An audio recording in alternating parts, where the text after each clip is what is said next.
On March the 6th, 2024, in episode 195 of Don't Talk TV, I talked about Bill C-63, the new liberal hate crime bill, and I discussed the fact that these laws have been around for quite a while. The main thing that's happened here is really upping the ante, if you will, increasing the maximum penalties. So I thought today would be a good time to revisit what the law is currently and specifically look at what sort of thoughts and words are being punished and what sort of penalties under the current regime are being handed out.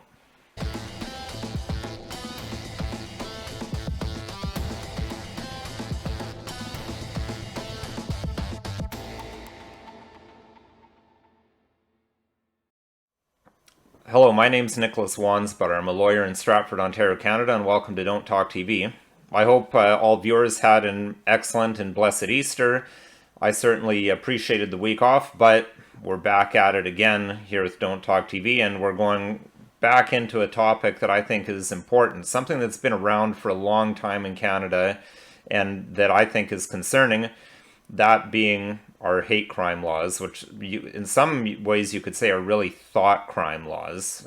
Sometimes they accompany actual violent offenses, but we do see a lot of cases where it's merely the word of speaking words that others find insulting and that are alleged or said by courts to generate hate. So I think it's important. We've looked at the wording of the section in the past. We've looked at the definitions in the past. I look at episode 195. I linked to other resources there. But let's look a little bit deeper on this law in action as it is right now, keeping in mind that if Bill C-63 does become law, the maximums will go from 5 years to life. So when we see the sentences being handed out, that's in the context of a 5-year maximum. With a life maximum, I would expect these sentences to increase significantly going forward, again, assuming that that becomes law. So my starting point for this discussion will be His Majesty the King and Sohier Chaput. It's a Quebec decision. I'm going to just look at parts of it because it's just too difficult to go through the translations. It's reported in French. I don't speak enough French to give you a full translation. I do understand enough French that I can get the most important parts of this decision that will suffice for our discussion today. So we'll look at this case, but then what I think is even more interesting are the large number of cases reviewed by the justice in that case to justify the sentence that he gave to Mr. Sohier Chaput. And that really shows us how these laws have been and are being applied and what sort of punishments are handed out, and pay particular attention to who is being prosecuted and who's not being prosecuted.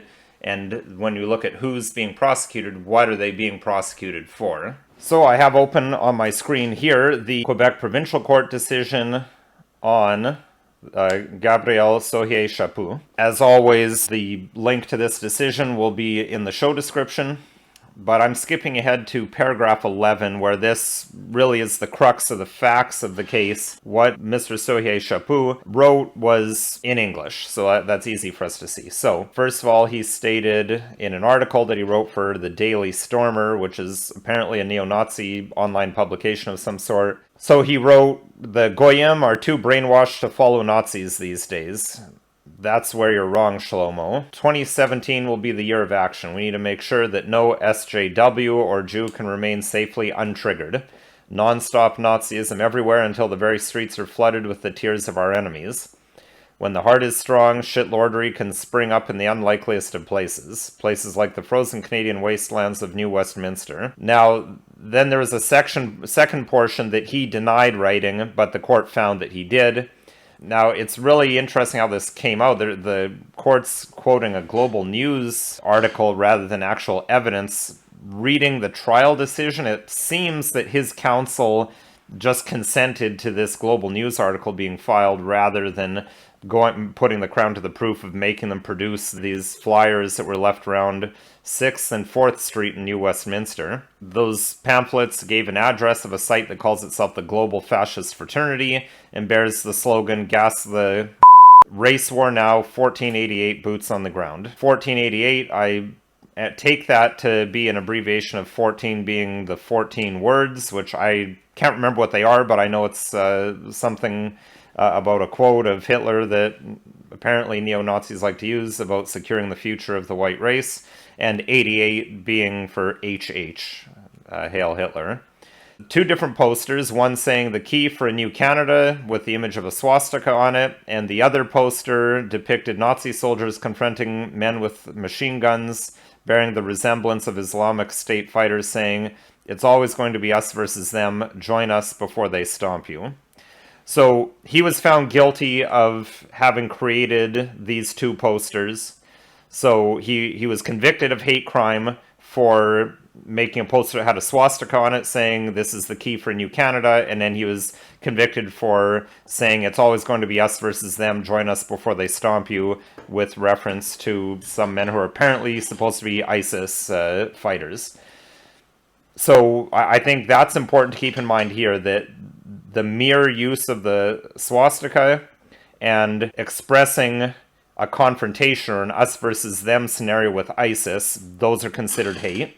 I think it was the swastika and the reference, that's probably what got him more, and certainly the case references the anti-Semitism as the key. Now, the sentence for Mr. Sohei Chaput was 15 months of jail.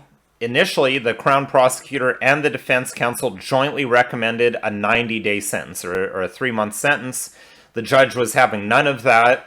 He, there's one of the rare occasions where a judge jumped a joint recommendation. That's very hard to do, but that's what he did. And not only did he jumped it big time. He went from 3 months up to 15 months. Now, this case is currently being appealed, so we'll see what happens at the Court of Appeal. Leave was just recently granted to appeal. The Crown didn't even oppose at least the granting of leave to appeal, so we'll see how that plays out. But as I said, what's of particular interest to me are the number of cases that the judge cited in support of his passing of a sentence of 15 months for this first offender for the crime of creating those two posters and the article that he admitted to. So I'll try to go through this in a fairly summary fashion. So he starts off with this case of the Queen versus Ingram and Grimsdale, a 1977 Ontario Court of Appeal decision. And you note that Mr. Ingram got 23 months, Mr. Grimsdale got 16 months. Now, I read this decision. This involved not just, they talk about here about being violently aggressive towards a passenger on a train for regions of his ethnic origins. Now, in the decision, what happened is there was a person from Tanzania. These guys called him a Paki, I say that in quotes, but then they chased him down and brutally assaulted him, and he spent 4 months in jail. So I don't know how helpful this case is to the judge. I mean, he does mention that the judge considered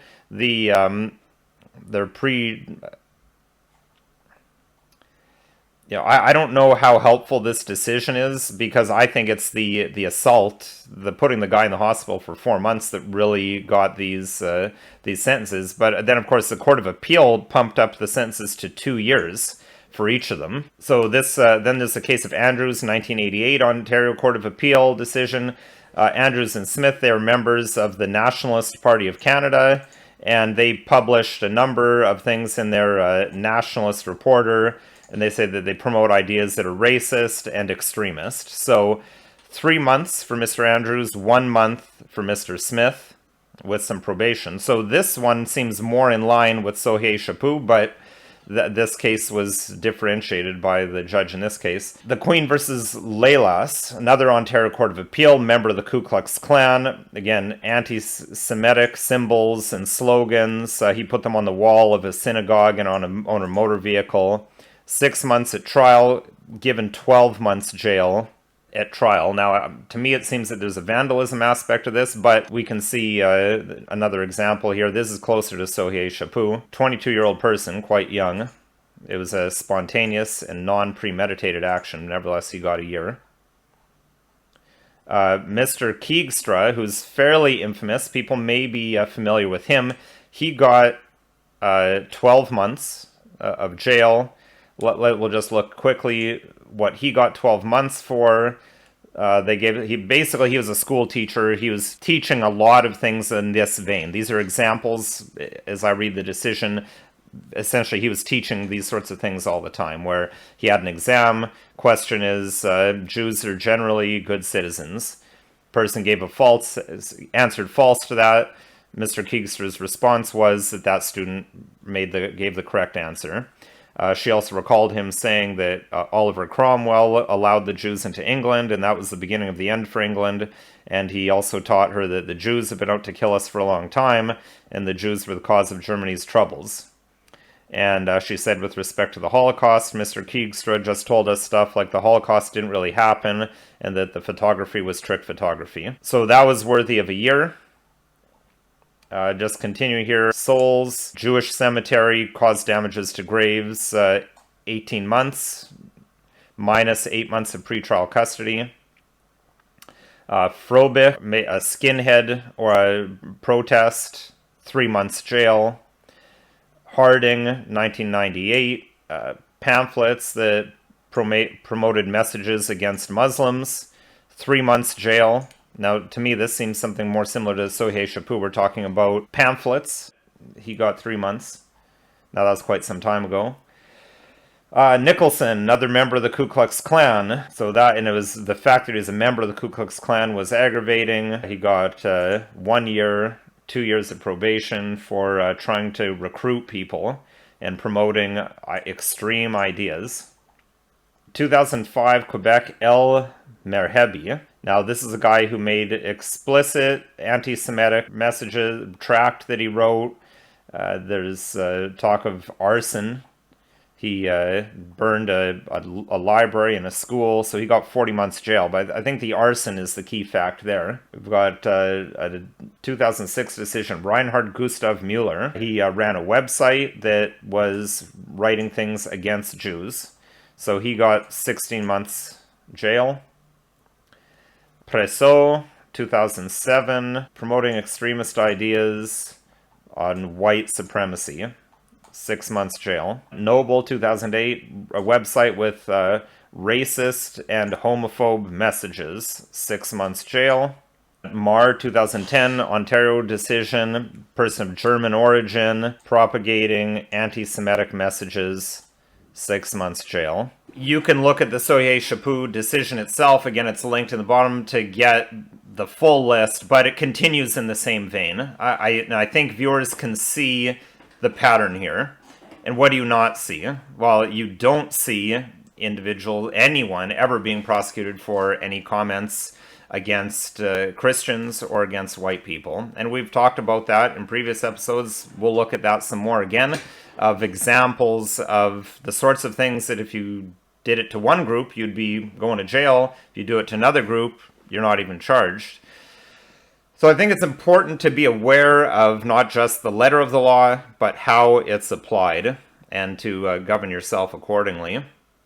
But of course, this video is not legal advice. If you need legal advice, you should contact a lawyer so they can give you advice specific to the particulars of your situation. If you want me to be that lawyer, my contact information is listed below. If there's any topics that you'd like to see us cover on this channel, please send us an email to the email address listed below. And if you found this video at all interesting, helpful, or informative, please consider liking, sharing, subscribing, and following us on social media.